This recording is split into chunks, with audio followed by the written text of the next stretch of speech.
हाँ जी मिस्त्री जी सुनाओ। जी ठीक है, शुक्र है। कितने अपड़े हो? अपने यहाँ ਅਸੀਂ ਲਾਉਂਦੇ ਰਹਿਣਾ ਚਾਹੁੰਦੇ ਅੱਜ अच्छा ਅਸੀਂ ਇਹ ਕੱਲ ਕੰਮ ਸ਼ੁਰੂ ਕੀਤਾ ਇੱਥੇ अच्छा। ਅਫਗਾਨਿਸਤਾਨ ਦਾ।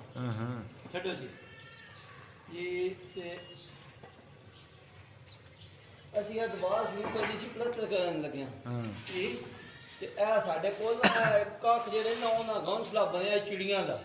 ओ उत्ते आ दिसदा है ਜੀ पिया। ਨਜ਼ਰ ਆ ਰਿਹਾ जी हाँ ਕੱਲ ਇੱਥੇ ਫੜਿਆ ਤੇ ਅਸੀਂ ਇੱਥੇ ਨਾ ਵੇਖਣ ਡੇਮੂ हाँ ਅਸੀਂ ਆਖਿਆ ਭਾਈ ਡੇਮੂ ਲੜ ਜਾਣ ਤੇ ਮੈਂ ਆ ਜਿਹੜਾ ਗੱਲ ਨਾ ਗੱਲਦਾ हाँ ਇਹਦੇ ਅੱਗੇ ਇੱਥੇ ਛਾਪਰ ਬੰਨ ਕੇ ਤੇ ਇੱਥੇ ਪਿੱਛੇ ਬੈ ਕੇ ਤੇ ਇੱਥੇ ਅੱਗ ਚਲਾਈਏ। अला ਐ ਨਾ ਵਿਖਾਨੇ ਆ ਸੜੇ ਨੇ ਕੱਖ हाँ ਅੱਗ ਲਾਈਏ ਵੱਡੇ ਮੂੰਹ ਸੜ ਜਾਣ। अला ਉਹ ਆਪਣੇ ਤੋਂ ਲਾਈਏ ਵੱਡੇ ਮੂੰਹ ਸੜ ਜਾਣ, ਅੱਗੋਂ ਨਹੀਂ ਸੀ ਪਤਾ ਵੇਚ ਕੀ ਹੈ। अला ਉਹ ਅੱਗ ਜਿਹੜੀ ਦੀਵਾਰ ਕੋਲ ਜਾ ਰਹੀ ਬੁਝ ਗਈ। हाँ ਉਹ ਮੈਂ ਨਾ ਪਤਾ ਨਹੀਂ ਬੁਝ ਕਿਉਂ ਗਈ ਹੈ, ਬਹੁਤ ਡੇਮੂ ਕਿਤੇ ਗਏ ਸੜੇ ਨੇ। ਨੇੜੇ ਹੋਇਆ ਤੇ ਨੇੜੇ ਹੋ ਕੇ ਵੇਖਿਆ ਤੇ ਆ ਵਿੱਚ ਜਿਹੜਾ ਹੈ ਨਾ ਉਹ ਚਿੜੀਆਂ ਦੇ ਬੱਚੇ ਸਨ। अच्छा ਤੇ ਉਹ ਮੈਂ ਹੈਰਾਨ ए जरा ਹੋ ਗਿਆ। कैमरे च वहां फाड़ ਜੀ ਅੱਲਾ ਦੀ ਕੁਦਰਤ ਹੈ।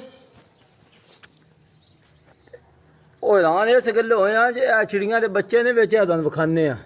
ਇਹ ਨਜ਼ਰ ਆ ਗਏ ਨੇ ਜੀ, ਐਵੇਂ ਦੇ ਪਏ ਹੋ।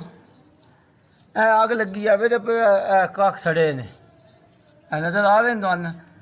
ਉਹ ਅੱਗ ਜਿਹੜੀ ਇੱਥੇ ਬੁਝ ਗਈ। ਅੱਲਾ ਦੀ ਸ਼ਾਨ ਵੇਖੋ ਜੀ, ਇਹ ਕੋਈ ਸਾਨੂੰ ਪਤਾ ਨਹੀਂ ਸੀ ਅੰਦਰ ਕੀ ਹੈ। ਇਹ ਚਿੜੀਆਂ ਦੇ ਬੱਚੇ।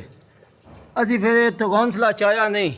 ਅਸੀਂ ਆਖਿਆ ਭਾਵੇਂ ਇੰਝ ਵਾ ਇਹ ਚਿੜੀਆਂ ਜਿਹੜੀਆਂ ਨਾ ਵਾਧੂਆਂ ਸਾਨਾਂ ਦੇਣ ਤੇ ਇਹ ਤੁਹਾਨੂੰ ਵਿਖਾਵਾਂ। ਅੱਲਾ ਦੀ ਸ਼ਾਨ ਵੇਖੋ, ਅਸੀਂ ਆਪਨੇ ਲੋ ਬਾਹਰ ਅੱਗ ਲਾਈਏ ਤੇ ਉਹ ਅੱਲਾ ਪਾਕ ਉਹਨਾਂ ਨੂੰ ਬਚਾ ਲਿਆ।